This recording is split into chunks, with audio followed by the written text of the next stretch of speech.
Jai. Welcome to another episode of the Gator Gates podcast. My name is Kenny Bashu Saikaptah, and this is a part of our special broadcast series, Initiate Illumination. And before we get into it, I would like to just acknowledge all of the forces in the non-material that have brought us all here today. My ancestors, your ancestors, for having you tune into the live stream today. And especially Neb Nabala Musa Moro Dinibeg, the prophet of the traditions, who brought us all here, and brought the traditions to the West so that we could benefit. So yeah, just like we did it last time, these live streams or these live interviews are to give you guys a look into what it is to be an initiate. So yeah, we don't need to draw it out. Let's get right into the questions, Tutipsa. Yo, yeah, you guys can hear me. It's a bit delayed. Yeah, there's a little delay on the headphones there. Yeah, because I was going to say, I was like, why do I sound like I'm speaking in slow motion? Just take the headphones off, bro. Yeah. You know the audio works. That shit was super, that shit was trippy. Yeah, so, welcome, guys. Good to see. I have no idea who's on this stream. But welcome. So yeah, let's jump right in and start with the first question. The first question is, these are some good questions. Can you talk about your spiritual journey, challenges, and awareness in the initiation? I told you I was going to sing. Made it, Carter. This guy is behind the camera. He hasn't slept all day. He hasn't taken his nap today. So he might hit some notes for y'all. Can you? I was in Glee Club. For all you haters out there. The lag on the headphones. He's having fun. Can you read the question one more time? How has your spiritual journey, or can you talk about how your spiritual journey and challenges and awareness in the initiate have changed since joining initiation? Mary Carter, you want to start? Because like, oh God, me? I knew she wasn't ready. Thanks. That is so amazing of you. How things have changed pretty much in my life, my awareness and things like that. Well, things have changed a lot. It's almost like each and every day something changes. But it's been good. It's been very shocking to see the state that I was in before initiation and like really see, even like looking at old fit photos and like. Why so shocking? Why so shocking? Well, because it shows how confused and lost and delusional I was and still am in certain ways. Huh? Until you joined this cult. Yeah. Cult saved my life, no.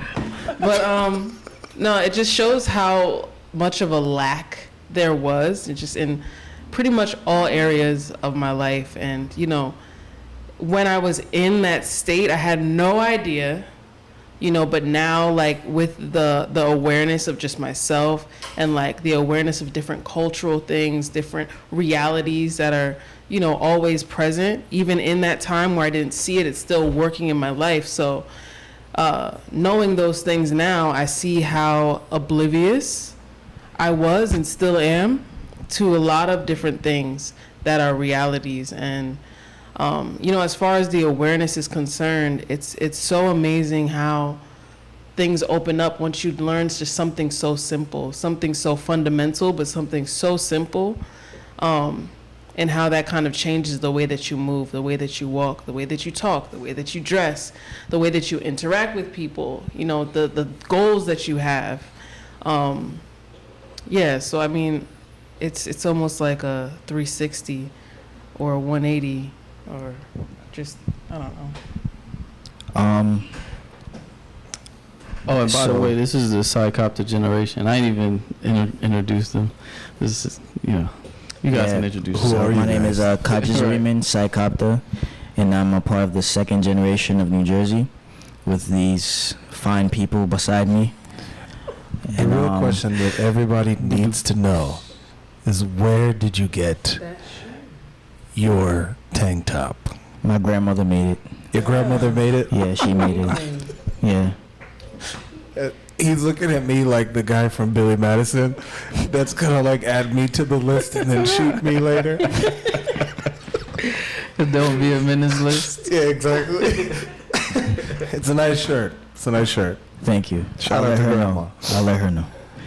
But to answer the question, yesterday was Monday, but it was also Labor Day, and I thought it was interesting because I went to see my mom on Sunday night, and then I got into Brooklyn, and then I'm wondering, I'm like, yo, why is there so many cops out? Like, there's cops on every corner. I mean, more cops than usual, at least. And there's barricades, and then there's like a party everywhere. I'm like, what the hell is going on? And I was thinking to myself, wait a minute, it's September. Oh snap, it's Labor Day. It's Juve tonight. So normally on Juve, that's the night before the Labor Day parade, where you would, go out, you party, you drink, get drunk. Yeah, the Bacchanal, right? So for me, it was like kind of like a wow moment, because at that point I realized how much my life has changed, to the point that I don't even pay attention to those kinds of things anymore. I didn't even know it was Labor Day. I didn't even know it was Juve. And not to say that, you're out of touch with reality, but it's just you kind of start to tune out the things that are not necessary in your life. You tune out the things that don't really bring you any value.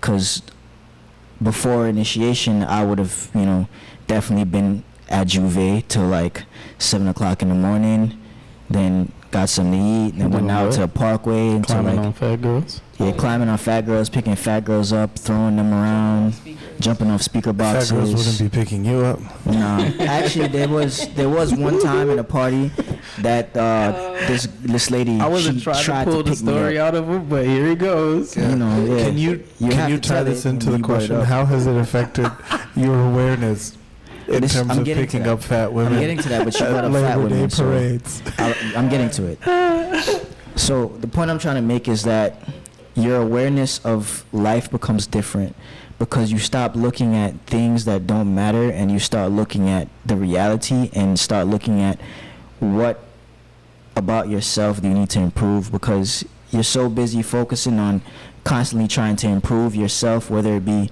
spiritually, mentally, physically, financially, whatever area in your life that you need improvement, that you kind of block out all of the noise and like all of those parades and all of those, oh, I'm just here to have fun, and just wasting time. It just kind of like blocks out, and then you just somehow just forget. And again, not saying like, we're just here oblivious to life, but it's just certain things just don't become normal anymore.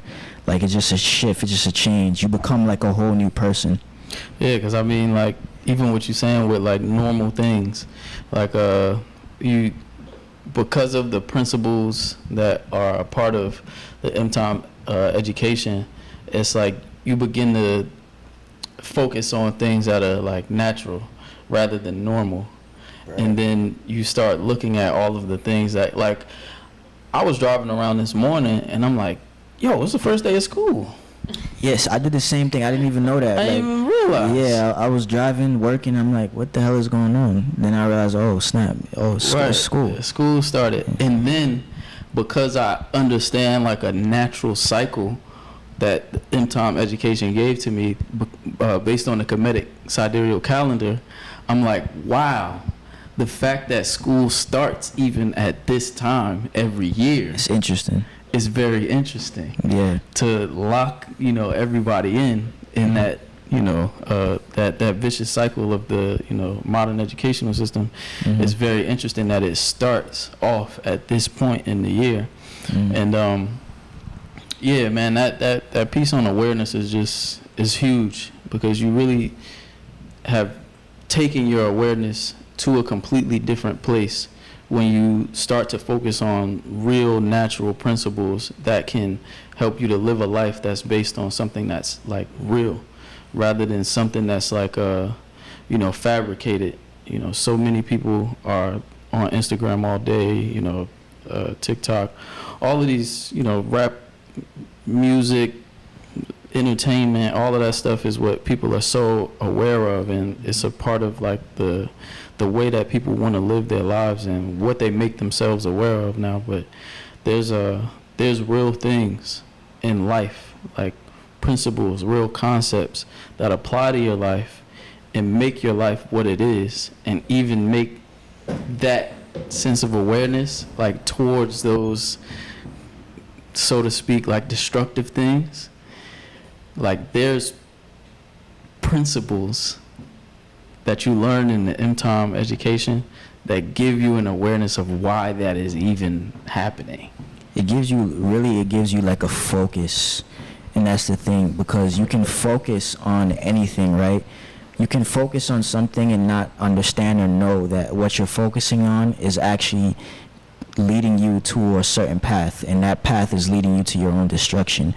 Or you can focus on things that's leading you towards some kind of elevation, because then at some point when you enter the initiation, you start to lose certain aspects of yourself that you thought were yourself, but they were really just things that were put there for you to be distracted, because the system is very intelligent in the way that it captures the minds of individuals. It knows the human being has like a weak point, and that weak point being like the emotional spectrum.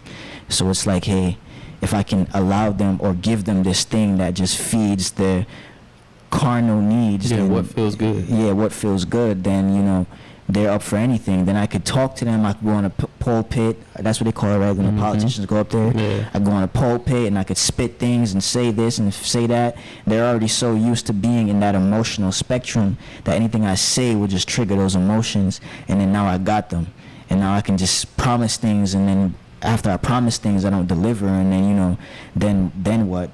It's just more emotional reaction and reaction. But entering into initiation, especially on a spiritual path or a spiritual growth, it teaches you to ground yourself in those emotions. It teaches you how to actually master those emotions and keep you from making the same kind of mistakes, keeping you from doing habits that are like destructive to you and destructive to others around you as well. Because essentially, it's not just about you. When you enter into initiation, you start to understand more the power and the principle of the community.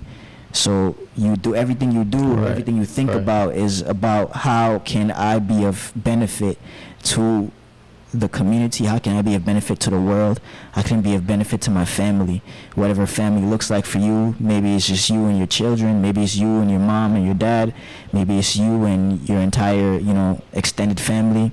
Who knows? Maybe it's just you and a brother, maybe it's you and a sister, because everybody has different circumstances. But one thing is true, no matter your circumstances, focusing on the right things can always lead you to the right path. Yeah, I want to move on to the next question, but before we do, I'm about to fall asleep. One thing I wanted to say was that the interesting thing about everything that Saikaptah Generation was just saying is that you start with a group. Like you start with a group, and you have to move along with that group. We started out with like 13 people. Y'all remember all them people? Yeah. Like all that weird and wild stuff that was going on in the beginning, and I do. not really. I know. I talked to some of them. Yeah, I mean, and how long do those conversations last? Well, it depends. Sometimes you just indulge in certain things. Sometimes people just need a voice. Sometimes people just need a shoulder to cry on. So, Oh, wow. That's crazy. So, Next question, please. yeah, we're about to spice it up a bit, because Saikaptah Generation is trying to take it to We Are the World. Right. What do you think the Black conscious community could gain by understanding this way of life? Yeah. what do I think the Black conscious community That could question gain? it's for anyone. So whoever would like to answer. I mean, I can open it up When we say black conscious community, I think it's a little bit confusing. For me at least, I don't know if I can speak for everybody, but it is kind of confusing because consciousness has become kind of like a ideology, so to It's a speak. hashtag at this point. Yeah, it's like a hashtag. Like anything can be consciousness now. Like you can have an idea or think that. All you need is sage. Yeah, like you just have this. This is sage. Sage and crystals. Sage and crystals, you know. But the conscious community is funny. It's like, is it a community? Because within the conscious community, you have all these different branches. Like there's Moors here, there's Hebrew Israelites here, there's the so-called Kemetic, the Hotep people here. Then there's the fake indigenous people here. Like there's all these different things, and it's like everybody's claiming to be conscious because they're claiming to be fighting the system, or they're claiming to be Right. aware of a situation. Right. But yet, if you're conscious, then why is it that everybody's functioning on all these different kind of principles or all these different kind of ideologies? I think what the conscious community can really gain from understanding like true indigenous ways of life or indigenous ways of thinking or indigenous thought process is that principles, values, traditions remain the same across the board. There should be no infighting between groups about different thoughts or different schools of thought per se, if everybody's standing on the same thing, if everybody's standing on the same policies. And personally, I've looked through all the conscious community. I've examined, I guess you can say, studied all of those different things, and He was standing on 125th and Lennox arguing with Burning I was Bibles. standing on Eastern Parkway in Utica arguing. Hebrew Israelites, you guys know who you are. Shout out to you guys. You know, big up yourselves. But, you know, I'm just saying, it just seems like there's no actual consciousness because everybody thinks that they're conscious, but they're not consciously aware of the fact that they themselves are being kind of used as tools of division, if that makes sense. Anything to add? I think you know, the conscious, so-called conscious community could really gain a lot, because when you look at these conscious communities, it's really just people saying things that they feel like are going against the majority, or saying things that are going against what the system wants you to think. And then meanwhile, it's like the system is not threatened by you burning sage or like talking about your conspiracy theories that aren't backed up by any real thinking, or like it's not a threat. So of I course, wouldn't say that the conspiracy theories are not backed by any real thinking. I mean, some people, they just say shit because they saw it on Instagram, and It's then popular. they're like, oh, this, and that, this, and they don't think about it. They don't do any real research on it. They just be like, yeah, fuck the system. They're doing this, they're doing that, da da da. And it's like, are you really conscious if you're not even really thinking about the things that you're indulging and then questioning them? Because like, I feel like that's like the first step. Because even within initiation, it's like, how do you now begin to think?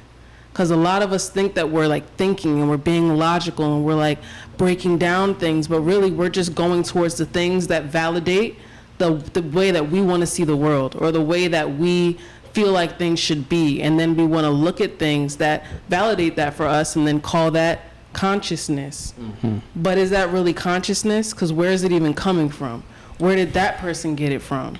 It's like we're not even taking those steps to really use our minds and think about these things that we're ingesting, whether it be information, whether it be the music, whether it be the food, whether it be the so-called culture and what you think you're standing on. Like, what is it really, and where is it really coming from?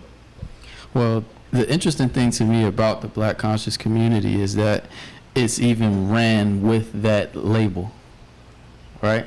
To begin with.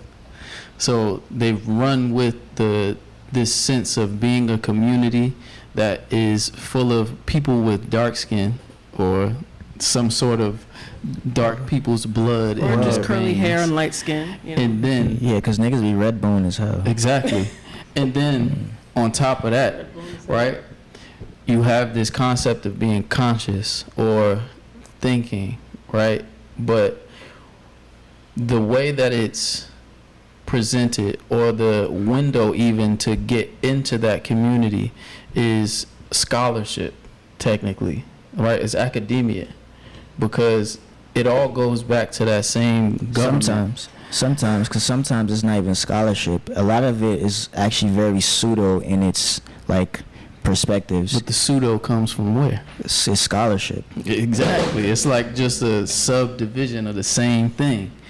It's like, okay, now you know about UFOs, right? Or you know about some sort of metaphysical concept, right? Now you're going to go out into the world and start saying that, oh, the system was lying to you about the UFOs, because now they've exposed this knowledge, or I found this in some book that some white guy wrote, or some black guy from scholarship. Like, at the end of the day, it just always points back to that same.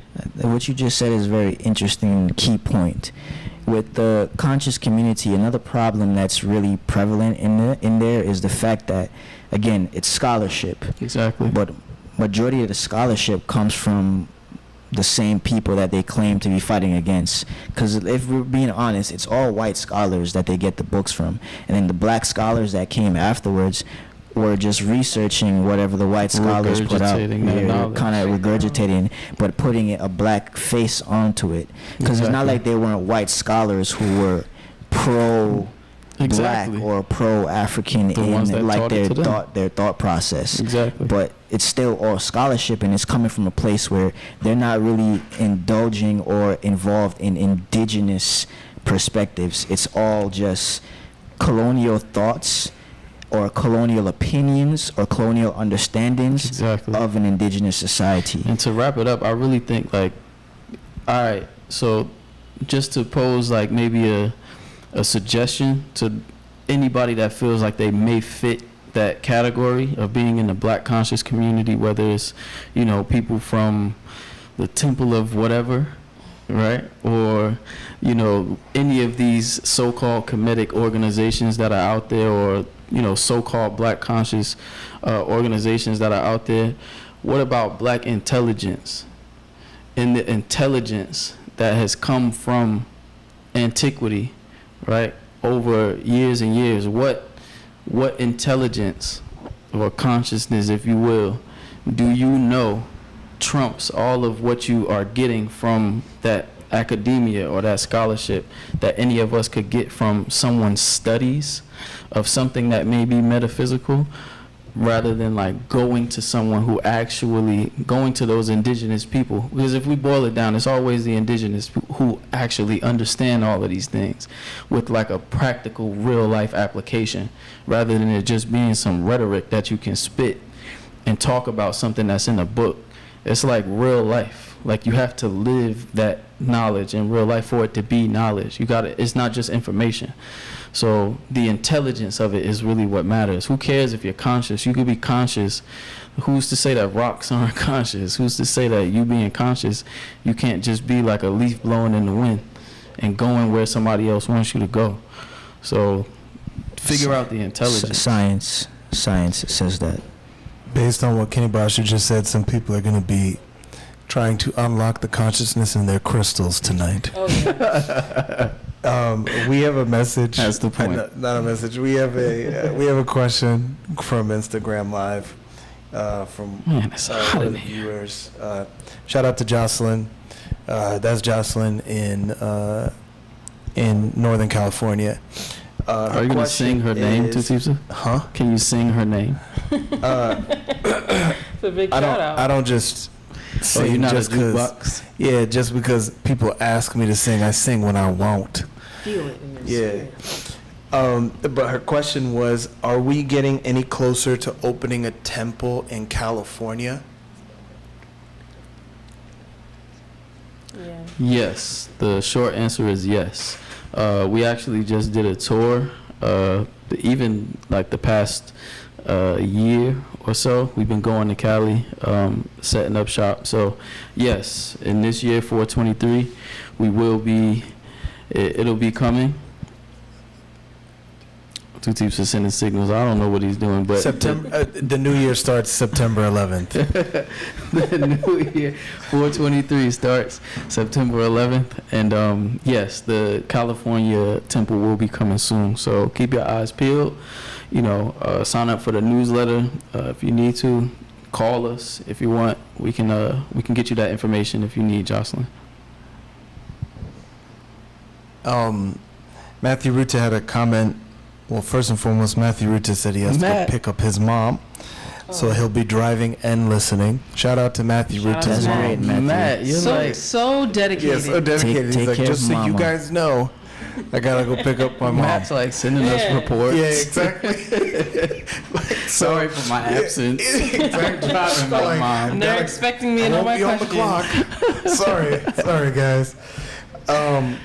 But Matthew Ruta said, I think the Black conscious community might finally get what they always knew they had in them, but might come with a sense of entitlement, with a question. That's already what happened, man. Master Naba came in the 90s and already tried to assimilate or even just bring like what he had, bridge the gap, you know, between the black conscious community and the actual indigenous people of West Africa that they were trying to reach. It's like that's what you're trying to reach. You want to walk around in like your Kemetic outfit and say that you know something about Africa, say that you know something about these traditions, say that you know something about this intelligence, and then when somebody that's actually from it comes to you, you turn them away, and you know you act like you're holier than thou, when it's I don't know, that I really don't understand, because it just doesn't make sense. I think the issue really at hand is. Let me just give a quick shout out to our Vimeo page, because you can go and watch the New York lecture, which is available for purchase or renting on our Vimeo page, and you can actually see in real time when Master Nabu was in New York City giving a talk, and the way he was getting pushback from the so-called Black conscious community. Y'all know who Sarnetta is. I'm gonna just say his name. He's on Sarnetta there. is in the background of that video. I was gonna say it, but then you beat me to it. Asking ridiculous That's questions, and Master Naba is presenting like a very simple logic to him, and he just keeps coming with this emotional BS, and you know, that's what it was. Sorry to interrupt. But to plug it, like, so you guys know exactly where to go to risingfirefly.org, and then go to the videos section, and you'll be able to get that New York Kaj's lecture. Ribbon's giving me the death stare because I interrupted him. I was on a roll. He's got a Sorry. different energy. He's so scary in that Jamaican mesh tank There's a top. machete His in grandma his made back. that, okay? I actually do have 2 machetes in the trunk. Oh. So You and Zawaz. Watch out. Like, Yeah. if you were going to try any of the initiates from New Jersey, don't start with Zawaz and Said, don't start with Kaj's Ribbon. I will cut because you. they I will. they will pop I the promise. trunk. I promise you. They will pop the trunk on you. What's the name of the New York lecture? Someone's asking. What's the exact name? It's called the New York Yeah, it's Lecture. called the Literally, New it's York called the Lecture. It's New York literally Lecture. the New York lecture. It's for all them niggas in New York that Master Nabu was trying to get through. So I think though, with the problem that we find with the so-called conscious or Black conscious community, to be more exact, is that the same thing we were talking about. When you isolate a group of people away from themselves, and then those people are educated only by a system that is even against them, but in that education, at its very core and its very root, it's rooted around some form of supremacy, or some form of what's the word? Entitlement, because that's all America itself is. It's a form of entitlement to something. It's people who are rebelling against Right. their own people. Colonial, like, Yeah. life itself. Exactly. So it's like a very weird kind of dynamic where you have people from a specific place rebelling against where they're from, and at the same time still holding on to the principles of where they're from, but rebelling against it at the same time. So you can kind of see that trickle down into the citizens of the society Whoa. itself. Now that you So, said that, yeah, just real quick, because I explained this to somebody the other day, and I didn't really understand it until I explained it. It was crazy. So it was a girl that was saying she was born like in Christianity, right? Mhm. And she was saying that like she rebelled against Christianity to say that like she had a relationship with God. She didn't need like a priest or a pastor to like, because they say that that's the one that's been touched by God to be able to give you God's word, right? And then she rebelled. So she said that's appropriate. There's a lot of things going on in those Yeah, churches. a lot of little boys been touched by God in the Catholic Church. Seriously. So she was saying like she rebelled against that. And I was like, man, you know what's interesting is that the rebellion is built into it, because to begin with they tell you that it's like about you and God, Right. like you and whatever that divine power is. But then at the same time they're telling you that you need to go to church and go to this person in order to get the word of God, and then you have to be saved by them. Right. Where like how does that logic add up? It's like the rebellion is built into it. So you can't even be surprised that somebody would, like what you're saying, like Greco-Roman culture, Exactly. it's like the rebellion is built into it, Right. because it's just a rebellion against anything Exactly. at any time that I Exactly. don't like. Exactly. And that's just what it boils down to. It's like you can't, I'm not saying you can't blame people for their actions, but at the same time you have to understand the mental destruction of specific groups of people over time, because you can't have a group of people who have been isolated from themselves and raised in the enemy's camp, so to speak, Right. and not expect them to have certain mannerisms or have certain ways of being or certain ways of acting towards even themselves, because that's essentially what it is. It's like you're fighting yourself, and you think you're not fighting yourself because you're thinking you're holding on to a sort of security or a sort of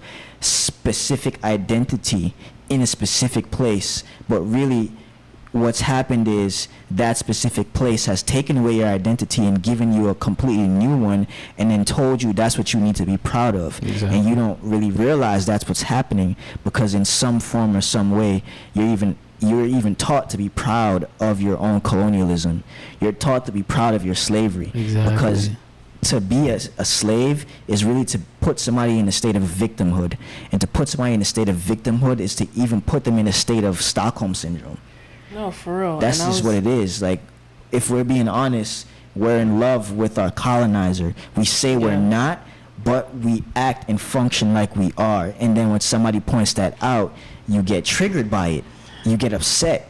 It feels away. It really ruffles your feathers, because how can it not? That's all you've known. That's what you've been raised by. So in terms of initiation, one of the things that will even challenge you in that is that same thing, because you will come in and you will have a perspective of maybe traditional culture. You have a perspective of Africa. You have a perspective of indigenous. You have a perspective on Kemet that might be different from what it actually is. So now you come and you learn the real thing, and then you have a pushback to it because of your conditioning. But if you allow yourself to like really be open and see, oh, maybe I'm not going about this the correct way. Maybe the way I've been conditioned is off. Maybe I need to realize that no matter how much I want to fight against the system, I myself am even that system. At the I'm end a of the part day, of it. you're At the only end of the fighting day, against yourself. you're fighting against yourself. So that's the thing about initiation. You come into this, you end up coming and fighting yourself in order to get to your real self.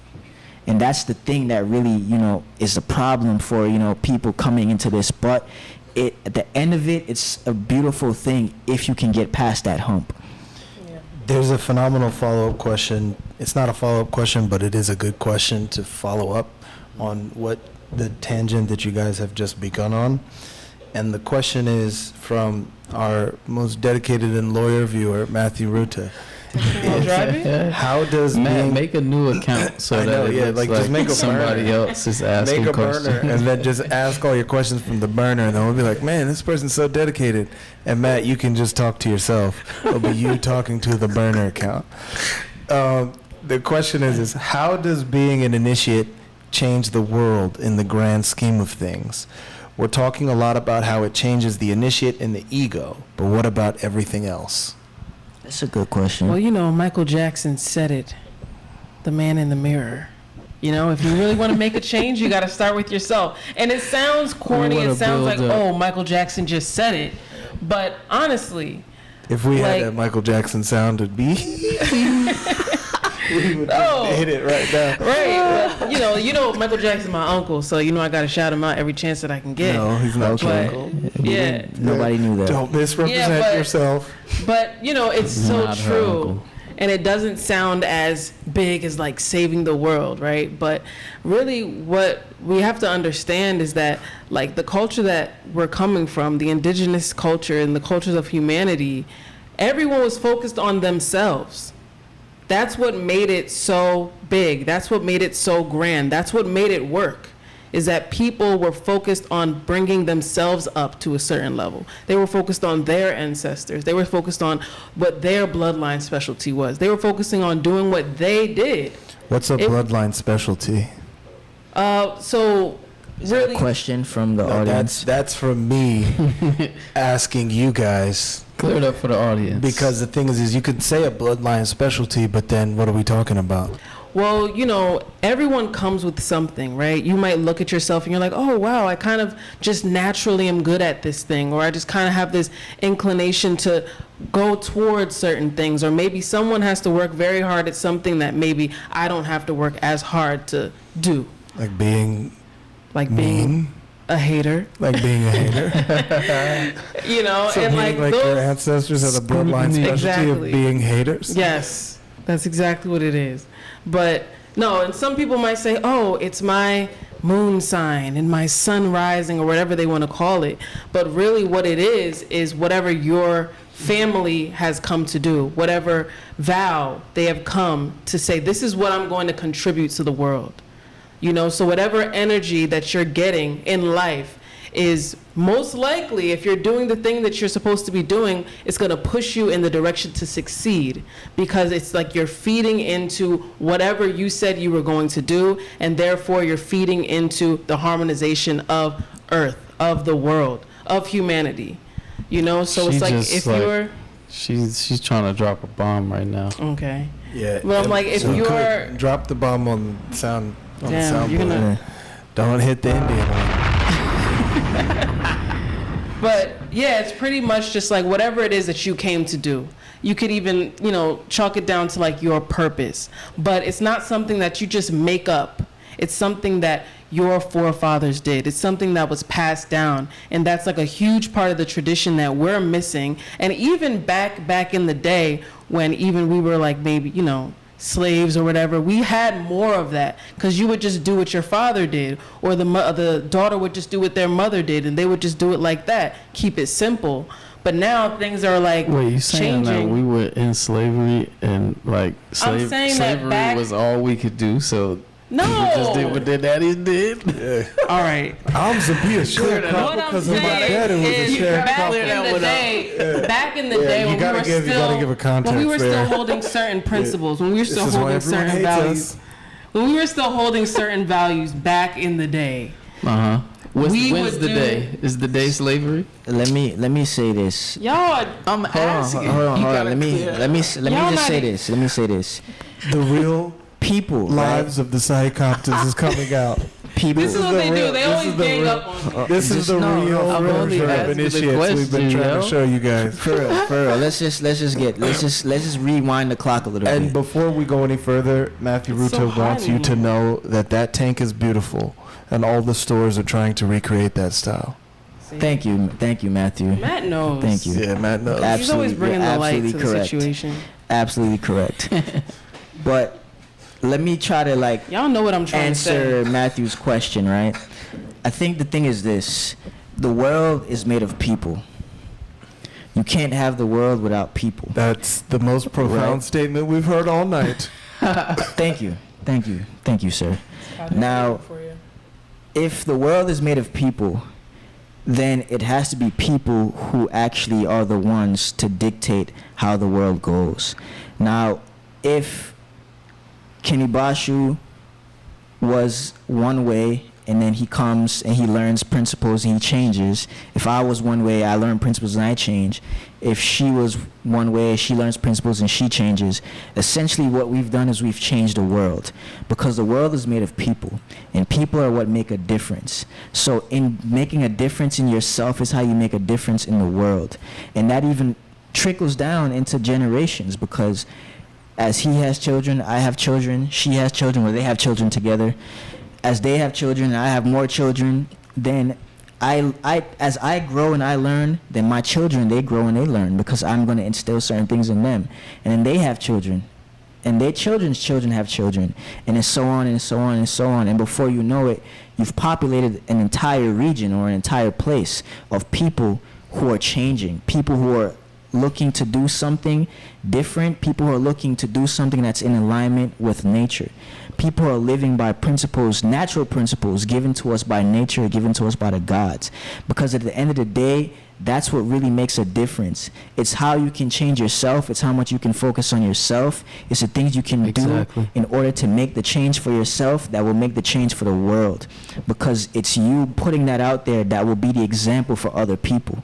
And again, you start with the group, but the group is really just there to help you understand that, like, the whole world is what you might think of. You might think of the change that needs to happen in the world, and you might think of all of the people that are in the world, right?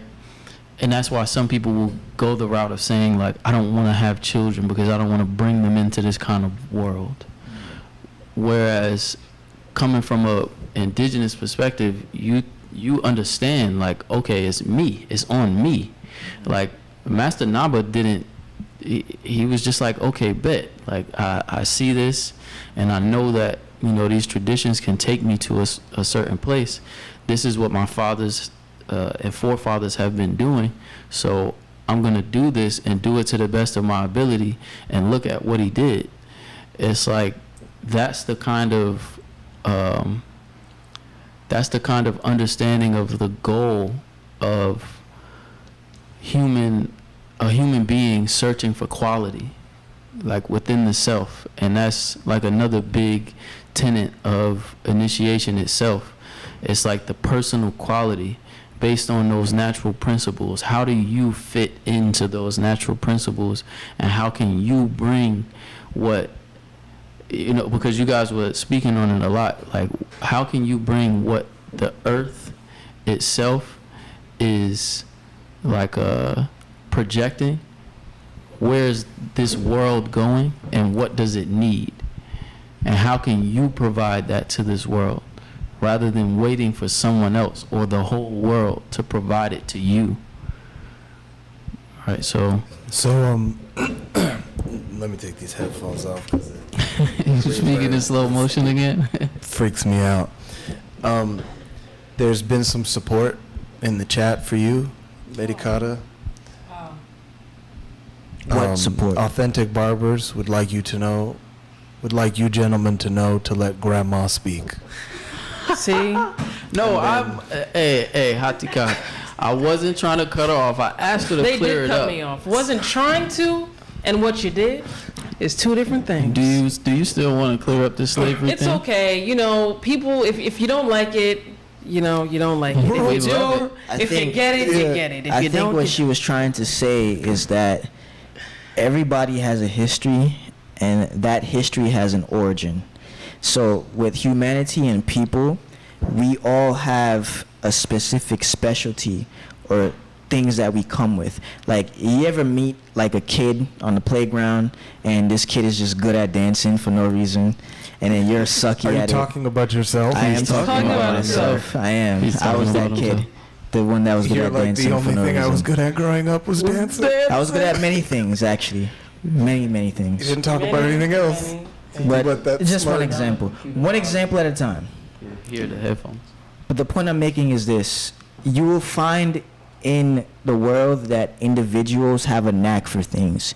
You will find in the world that individuals have a certain kind of like talent towards certain areas in life. And that's because the blood that flows through the veins of every human being carries a history and it carries a memory. So the memory of the things that your ancestors did is still with you. So whatever you are naturally inclined to be and do is determined by what has come before you in the past. So everybody has that history because the blood is what carries the information. The blood is like a river. All rivers, all bodies of water on the planet are connected. And everywhere the river flows, it carries different messages to that stream. So that's the same way the blood functions. So all of the different streams of ancestors that are in you, it carries that message with you. So meaning like we're all inbred? Did you say we're all inbred? Inbred? Yeah. I wouldn't say Meaning, like, inbred. We're all dealing with inbred in terms of all of us being the same blood? I didn't, that's not what I said.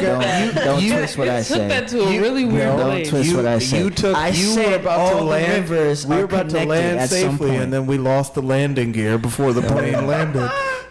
Only this This is the guy. Saikaptah Generation. Only Yeah. he would have thought of this. Only No, you. no. So we have another question, and the question is, what would you say is the most important thing that you have learned about yourself in Kemetah initiation? That I don't like people. What you mean? Just now realizing that It's the most important thing. after arguing with people on the street. Like what? Yeah, but you know, That's the most important thing? that's the most important thing. No, it's not. I'm just joking. But it's true, right? It's I probably the realize most I don't like honest people. thing. It's the most honest thing. I Yeah. don't like people at all. I hate people very much so. But why? But here's the thing with Kemetah. Kemetah teaches you how to deal with those things. Because just because I don't like people doesn't mean I can't learn how to work with people. Just because I don't like people doesn't mean I can't be around people. You know? Whatever. Stop being an evangelist. Why don't you like people? Tell us why. We don't like you either. Well, none of us here really She like doesn't each other. like him, and he doesn't like her. No, none of us here really like each other. See, Even now- these now I two don't can like ask each the real other, questions. honestly. Who do you hate the most? Who do I hate the most? He's really thinking We about already it. know what he's gonna say. His face. He hates both of us, but he Wait, hates so me who, even more. who do you hate the most, Medikata? We can say it for the That's record. really hard because I hate them both in very different ways. Uh-huh. Uh, Now, welcome to Kemetah Group Therapy. Generational therapy for Where the you boxing and your gloves, two ancestors. teams? yeah, when's Where Kemetah the Fight bo- Night? where's the boxing gloves? we think we're going to add I'm another down. segment of Gate of Gates, and it's going to be Kemetah Fight Nights. I'm down. I'm going to come out dressed as Don King.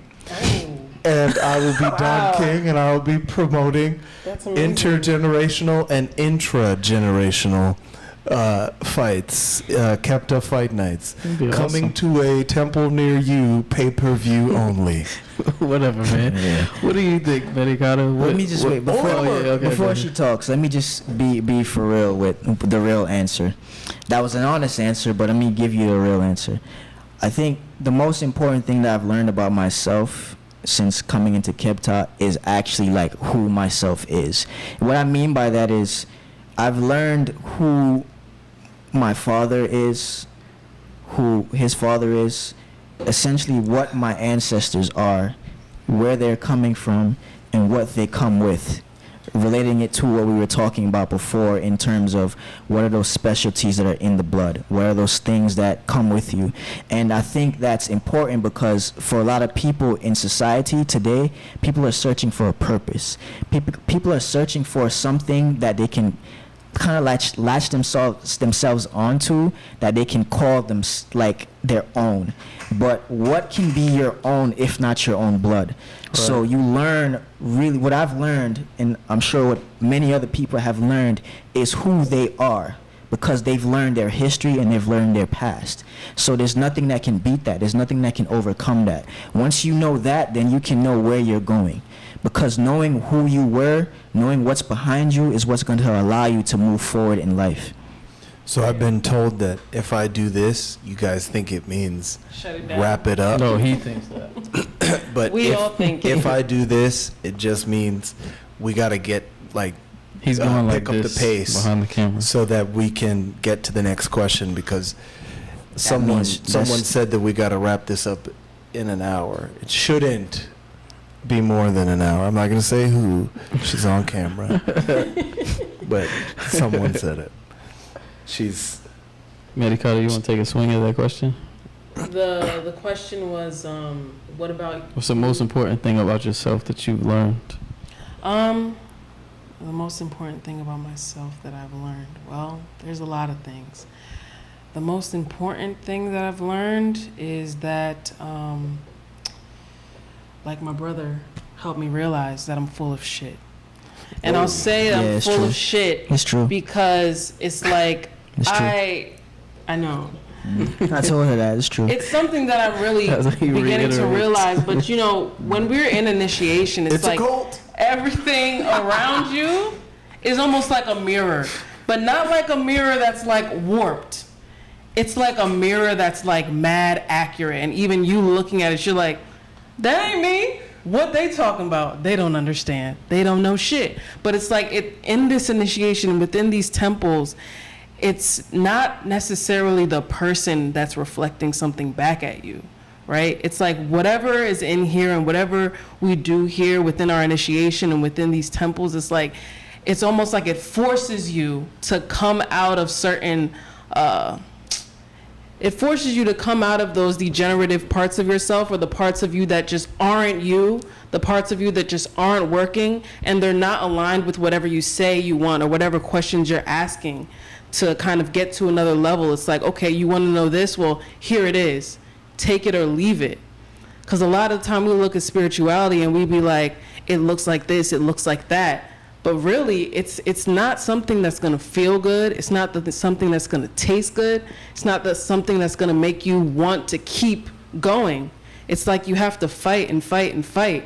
And like the reason why I just say it so plainly, like full of shit, it's because I was looking at things, or even sometimes still looking at things, where it's like I'm putting my own flavor on it because I want it to taste good.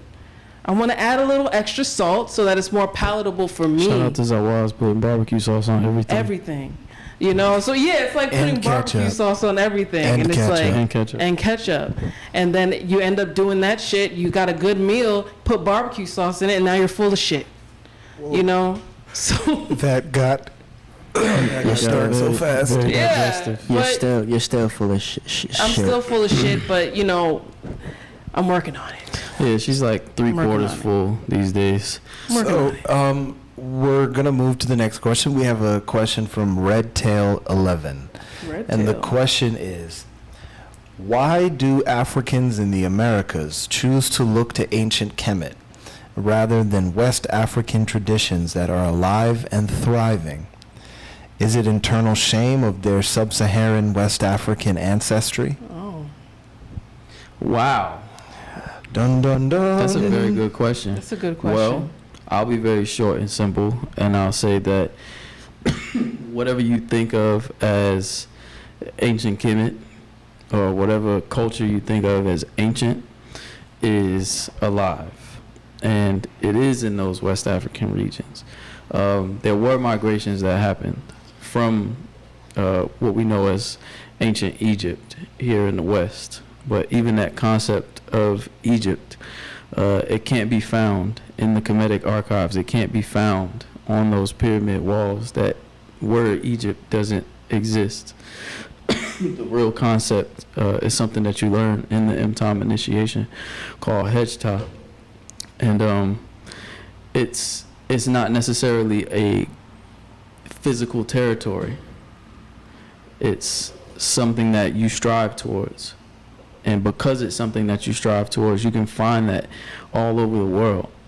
It doesn't matter where you are. in many forms. That's why you find pyramids along many different places along the equator, because at some point that culture that you think of as ancient was all over the world, and it can still be all over the world. It's here in New Jersey right now. So I would say, you know, if we think of what we see in Egypt and Giza and, you know, with the pyramids and the Sphinx, if we think of all of that as ancient, then we lose the understanding that it is a tradition, that it was always a tradition, that it was passed down from mother to daughter, father to son. So those mothers and daughters, those fathers and sons, they had sons, they had daughters that are still alive somewhere. So yes, there are West African traditions that have held on to those traditions, and now they're still alive, and that's where Keptah is coming from.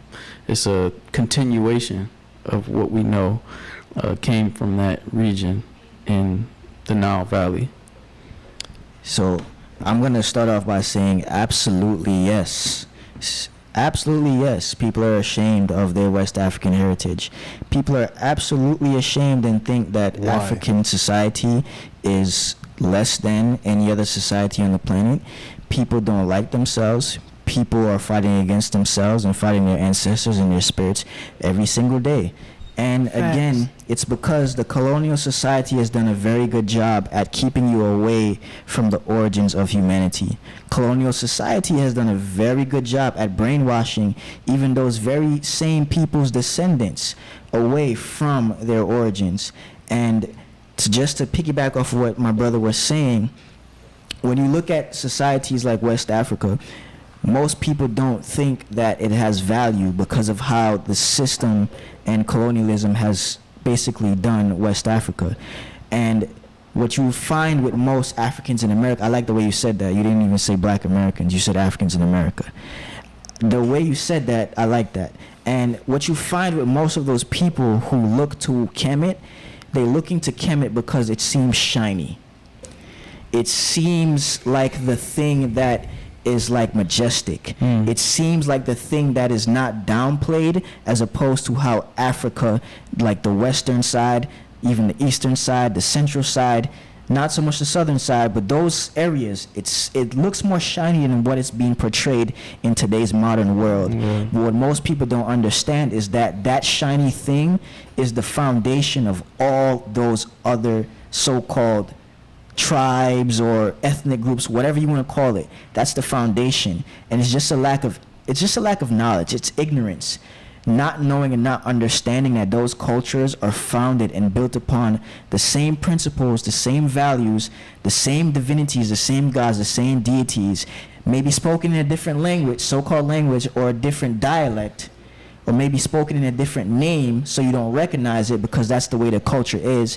The ancestors were very intelligent in hiding themselves in certain ways from certain people. So you don't recognize it, so you're ignorant of it, so you think, oh, this is not it because it doesn't seem shiny. That's not what that is because it doesn't look like this. That's not what that is. It don't taste like this. I want it to look like that. I want it to taste like that. And that's the colonial society, because the Greco-Roman society is built on aesthetics. It's built on everything looking a certain kind of way and having a certain kind of aesthetic. So you don't even recognize your own culture. You hate yourself. You hate your culture. You hate who you are. You hate Don't where hurt you're their from. feelings now. You're Bernie Mac from Don't Be a Menace. I hate Whoopi Goldberg's gums because they black. But that's a good point. Even that movie, that's a very good point. All of that is propaganda. That's just propaganda against the continent because they don't want you to know the actual value that's Wait, Don't in Be the a culture. Menace or Menace to Society? Like the actual serious The movie? actual or- serious movie. But even that one, bro, even the funny I mean, one. Don't Be a Menace is... It's a parody It is of a it, parody. but it's indulging in the same, you know, Both narrative. of them, though. The point is this: like Exactly. in this society, you're taught to hate yourself, and that's the problem. This even goes back to even what we were talking about before with the Black conscious community. Exactly. They looking at the shiny thing, and they're not realizing that shiny thing is still existing. It just doesn't look as polished as you might think today. But that's where all of what you're thinking you're getting by reading a damn book is what's there in West Africa today. It's what's there in the Congo today. It's what's made the there Rasta in man South mad. Africa today. Well, what's the problem with, just to push back a bit, just for the people that are thinking this, because I know there's people out there thinking it. What's the problem with reading a book by Malidoma Somé Let's and let then Grandma thinking take this, 'cause she thinking that you did some research. like you aren't reclaiming your culture? What's the problem with reading a book by Ivan Van Sertima and then feeling like you are reclaiming your culture? Well, shout out to Ivan Van Sertima. What's I the actually have his problem books. with, going and getting a Wallace Budge, Madhu book, and then reading it and then feeling like you're reclaiming your culture? What's wrong with that? Because there's so many people out there that do that, and what's wrong with that? They do that. Yeah, they do that. They do Talk to him, that. Grandma. Well, I'm not going to necessarily say there's something wrong with it, right? Because for some people, that's a step. Because for me, like even coming here, I had to step into some weird waters. That's true. I had to step into some, Speak on it. I had Say it to with step your into chest. some other weird Kemetic communities and other weird Black conscious communities, trying to find something, right? And then what would you say is the difference here then? Because people say that about us. I mean, the difference here is that it's actually coming from a source that is valid. How so? Well, it actually What's the traces source? back. Like when we go, like for me, the biggest like aha moment was going to Merita and seeing that, oh, it's not just us that are looking at this. Like, yeah, it's like the people there, the people in the villages are like, this is what we do. And I'm like, oh shit. This isn't just like what us Americans are doing, and you didn't just bring it here like with, just selling us something. Like when you go back home, you're doing the same things, and the people there living in those villages are doing the same things and saying the same things, understanding all the same things, even of course deeper than we understand here at this level. But it's just like when I saw that culture was still living and breathing, was the big aha moment for me, where it was like, damn, this is for real. Yeah, like it's just to speak to that real quick. It's like it's not a joke. Like we get on here and we talk about how M-Time is the real deal and how like all these other Kemetic organizations are fake. And it's because if you get They with any are of fake. these other Kemetic organizations, they'll take you to Egypt. They'll take you And to then the call it pyramids. They'll take you to all of these places. Call it Kemet, call it ancient, and then Ma'atek. at the end of they'll tell you to Ankh and Ma'at, and then at the end of it, your lifestyle doesn't change. It's like you wear it like a necklace, like a coat, and then when you go home, you take it off. You put it in your closet, and then when you want to go outside and show somebody your shiny new jacket, you just put it back on and bring your Ankh with you. But the reality is, again, that just goes back to that same scholarship, because who told you that that's where the culture is? Who informed you that that's where you need to go in order to become enlightened?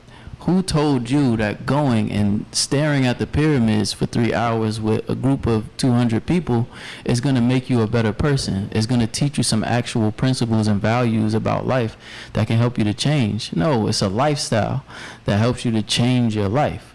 So this coming from actual families that were a part of the migrations from that area into West Africa and have held on to those traditions and have now opened the doors for other people to change their lives with this tradition, with this this information, is completely different. It's just a completely different ball game, because it's not about how much you can go out into the world and say what you've learned.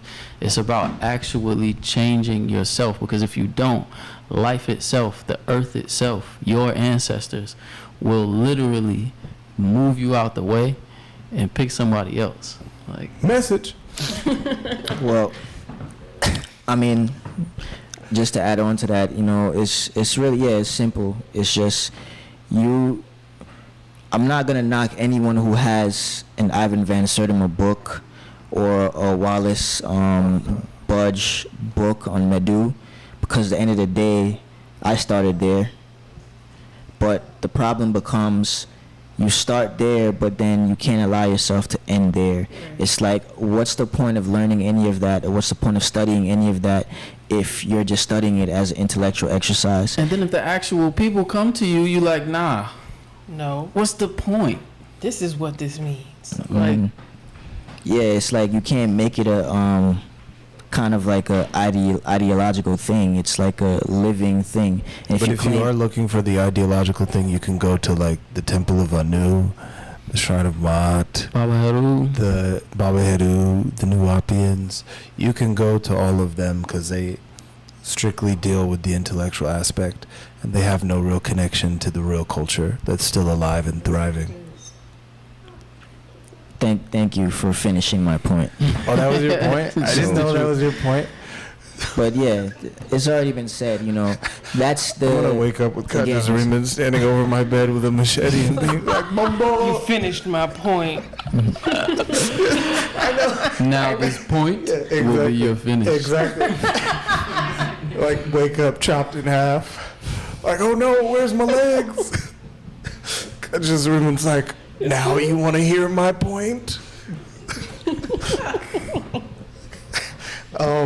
Just to move, next question. Just to move, just to move to the next question, and we're just gonna end it with this question because I was initially going to do a question that one of the younger initiates had come with, but Matthew Ruta has a good question that's very practical and very pragmatic, right? And it's, what happens after the praying, the learning, and the healing? Where does all the energy go? And how do you know that the things that are happening in your life and the world is that energy coming to light? That's a good question. I'll just say one part. I'm not going to say too much because I know they're going to cut me off anyway. But the healing and the praying and the whatever else you said, it doesn't end. Like, you spend your whole life continuing to climb. You're continuing to heal. You're continuing to pray. It's a never-ending cult.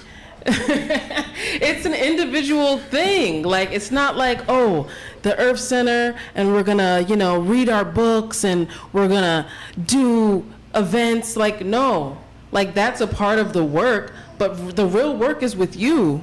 You have to continue doing all the things that you did to learn to get yourself out of one phase of whatever it is that you are working with.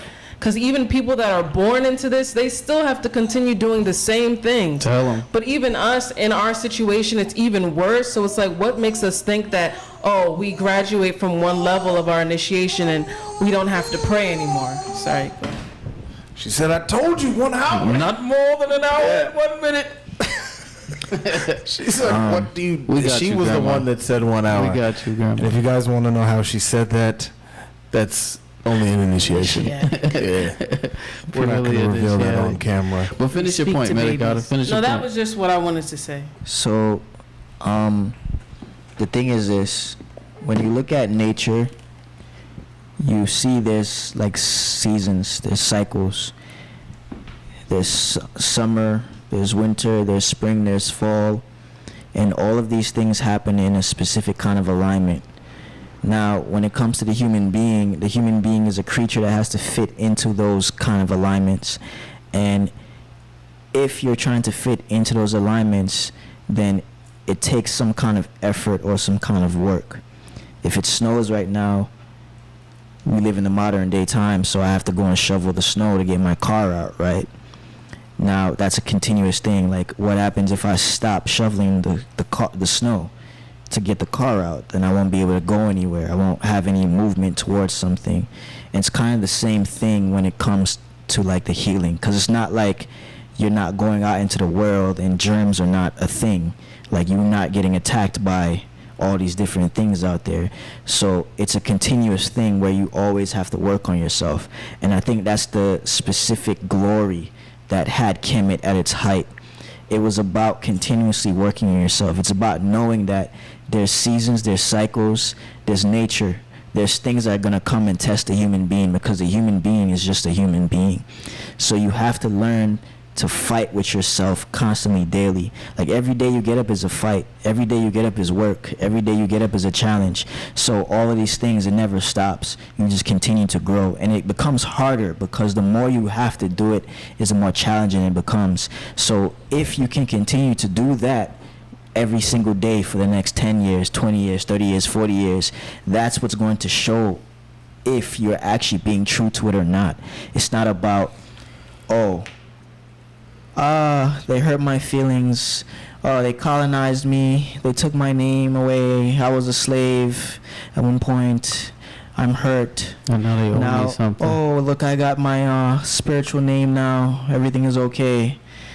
It's a continuous thing. Again, like I said, it's generational as well. It's not just individual. So when you keep that in mind, that's what will give you the motivation to continue to keep going, because it never ends. Because to say it ends is to say that the world ends. To say it ends is to say that there's nothing.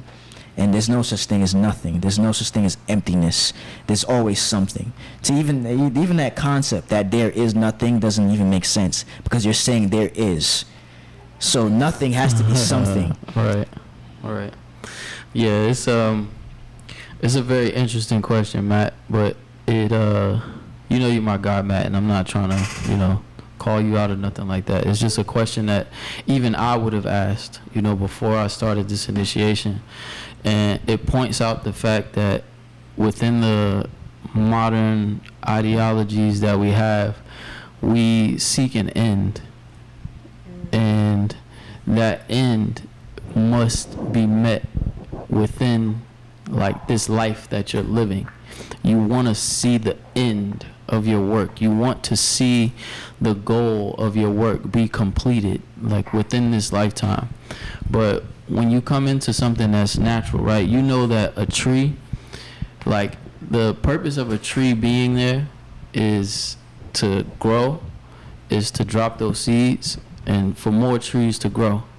So technically the purpose of that tree is even beyond its own, like, life. The goal of the tree is to serve the existence itself, right? And the goal of the existence itself, which is to continue to become. So, we have an understanding of, like, a goal, and the point of doing all of those things, the praying, the learning, the studying, the hard work, the blood, the sweat, the tears, all of it amounts to, like, more coming, because the more you know, the more you grow, or the more you know, the more you have to grow. So if you're not growing with the knowledge, then sure, you'll be ready to seek an end to it. And to be honest with you, to be very honest with you, that's why you see a lot of people go outside of this and go find a 2-week initiation where they can become a priest, where they can become someone who has power. That's not a priest. That's what I'm saying.